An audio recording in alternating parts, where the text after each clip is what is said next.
BBC Lê. Por que o ser humano não é programado para se exercitar, segundo o cientista?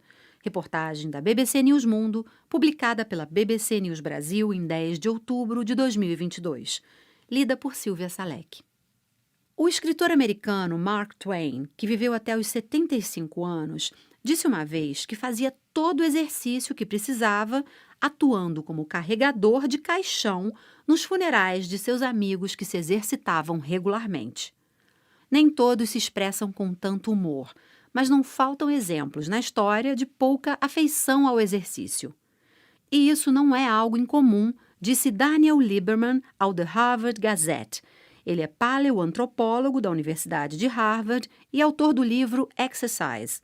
Estamos programados para evitar esforços desnecessários, não para triatlos ou esteiras, disse ele.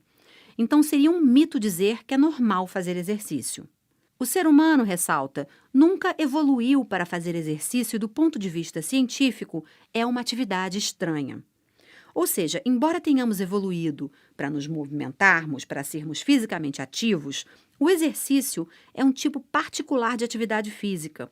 É uma atividade física voluntária em prol da saúde e da boa forma, acrescenta.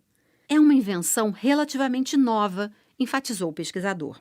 Não faria sentido, por exemplo, para um caçador ou um pequeno agricultor de subsistência gastar energia adicional desnecessariamente correndo 8 quilômetros pela manhã. Ele perderia calorias valiosas que necessita para atividades prioritárias. Temos esses instintos muito arraigados para evitar atividades físicas desnecessárias, explica o paleoantropólogo.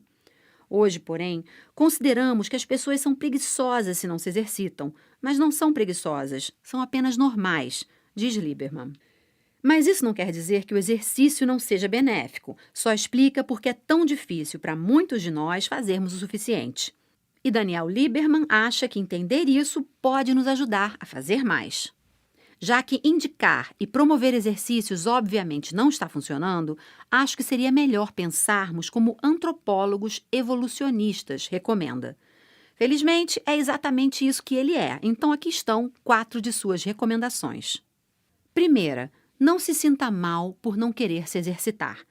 Seu instinto é não fazer mais do que é necessário. Mas também somos seres racionais. Estamos conscientes de que construímos um mundo que nos beneficiou imensamente. Mas como já não nos obriga a ser fisicamente ativos, colocou em risco nossa saúde. É um mundo em que se tornou necessário fazer mais do que o necessário. Inúmeros estudos têm demonstrado isso. Se aprendermos a reconhecer esses instintos, podemos superá-los mais facilmente, diz Daniel Lieberman.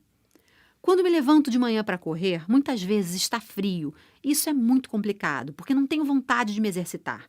Minha mente me dá todos os tipos de razões para adiar. Às vezes tenho que me forçar a sair pela porta, diz.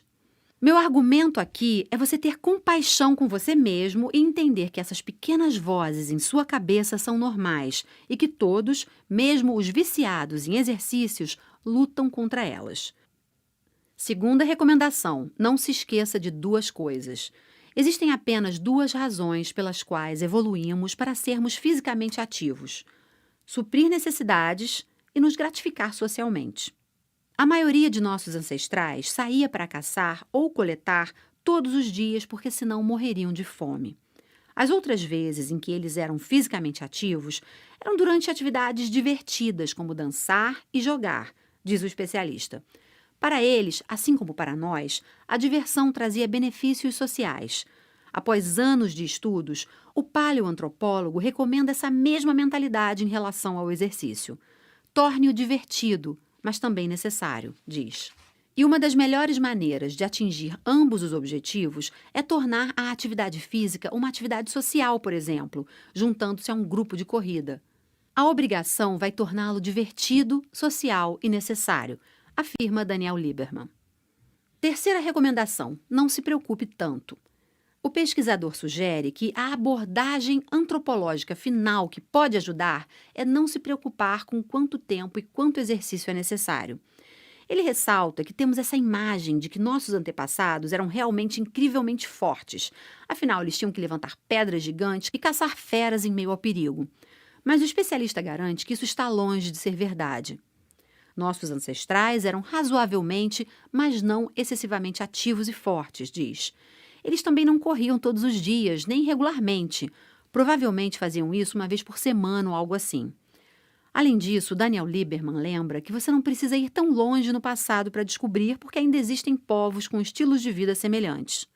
Os caçadores-coletores típicos se envolvem apenas cerca de 2 horas e 15 minutos em média por dia em atividade física de moderada a rigorosa. Eles não são extremamente musculosos e passam tantas horas sentados quanto nós, quase 10 horas por dia, detalha. A mensagem é que, embora exista o mínimo recomendado, um pouco de atividade física é extremamente saudável. Eu acredito que saber isso pode ajudar as pessoas a se sentirem melhor em fazer pelo menos um pouco de exercício em vez de nenhum, diz. Os estudos mostram que 150 minutos de exercício por semana, 21 minutos por dia, reduzem as taxas de mortalidade em cerca de 50%, acrescenta. Mas é crucial não só fazê-lo, mas também, e aqui a quarta dica, não parar de se exercitar. Inventamos o conceito de aposentadoria no mundo ocidental moderno e, junto com isso, a noção de que quando você chega aos 65 anos, é normal ir com calma, pondera. No entanto, evoluímos para sermos fisicamente ativos durante toda a vida. Essa atividade, por sua vez, nos ajuda a viver mais e a permanecer saudáveis à medida que envelhecemos. Isso ocorre porque a atividade física ativa uma ampla gama de mecanismos de reparação e manutenção que neutralizam os efeitos do envelhecimento, explica. Uma prova disso são os caçadores-coletores de hoje, que tendem a viver quase tanto quanto seus equivalentes nas sociedades industrializadas ocidentais. A diferença, ele observa, é que sua expectativa de saúde, o número de anos saudáveis de vida, quase corresponde à sua expectativa de vida, enquanto nas sociedades industrializadas é comum temer que você passe anos incapacitado antes de morrer. À medida que as pessoas envelhecem no Ocidente, elas tendem a perder muita força, e isso torna as tarefas básicas mais difíceis. E quando isso acontece, as pessoas se tornam menos ativas. Quando ficam menos ativas, se tornam menos hábeis. É um ciclo vicioso realmente desastroso, finaliza Lieberman. Portanto, supere seus instintos, mesmo que sua mente esteja relutante em ajudá-lo, e continue em movimento, mesmo que já não seja necessário. E se o exercício te aborrece, faça como na Idade da Pedra. Comece a dançar. Você ouviu a reportagem Por que o ser humano não é programado para se exercitar, publicada pela BBC News Brasil em 10 de outubro de 2022.